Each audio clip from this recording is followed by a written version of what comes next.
Seguindo aqui, vendo um pouco esse trabalho de construção desses ambientes, fala um pouco mais dos experimentos, das práticas que estão acontecendo aqui, Noni. Aqui a gente quis mesmo explorar essas formas mais de mandala. Como era o jardim de casa, não tem esse olhar, né? Essa função comercial era mais um teste. Então esses aqui são as mandalas recentes que a gente fez, a gente vai fazer mais aqui.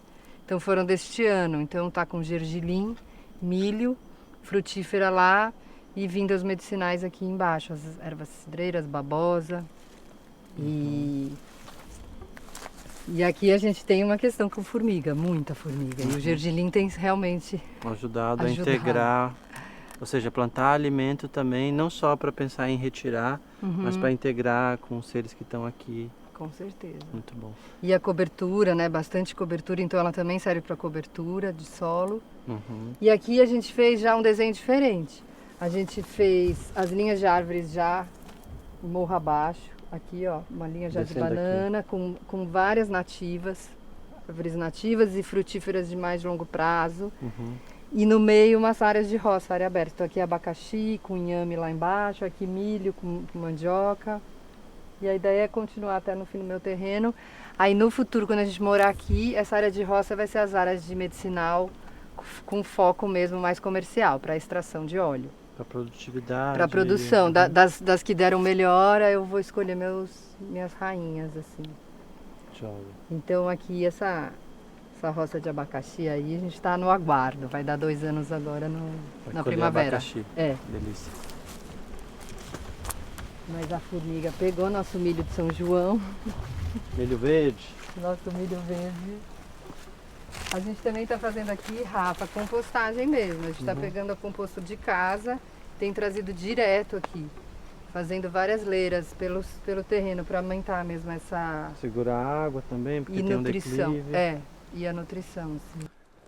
Noni, a gente pensando assim em deixar um aviso, uma mensagem para o futuro, pensando nesse cuidado importante de integração, preservação, conservação, produção, pensando no futuro. O que a gente pode deixar?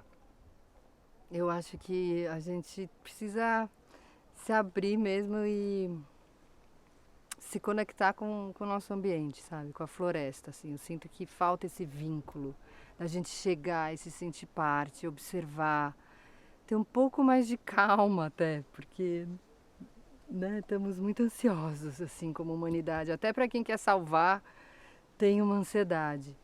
E eu gosto de trazer nos meus desenhos, nos plantios, assim, uns toques de encantos. Pra gente entrar um pouco nessa magia que a floresta nos traz, que não é só produtiva ou só abundante porque está aqui para nos suprir. Porque elas trabalham com a magia da beleza, dos encantos. Então aqui a gente fez um plantio só de flores, como um barravento, escolhi só flores para que as abelhas venham, para que essas outras energias também possam, que é o do desconhecido, que a gente não tem nem previsão do qual que é a ação da mágica na nossa vida, né? Então, se abrir para esse mistério da floresta mesmo. Então é isso, plantar flores para o futuro, plantar flores para os encantos. Plantar flores para os encantos. Plantar flores.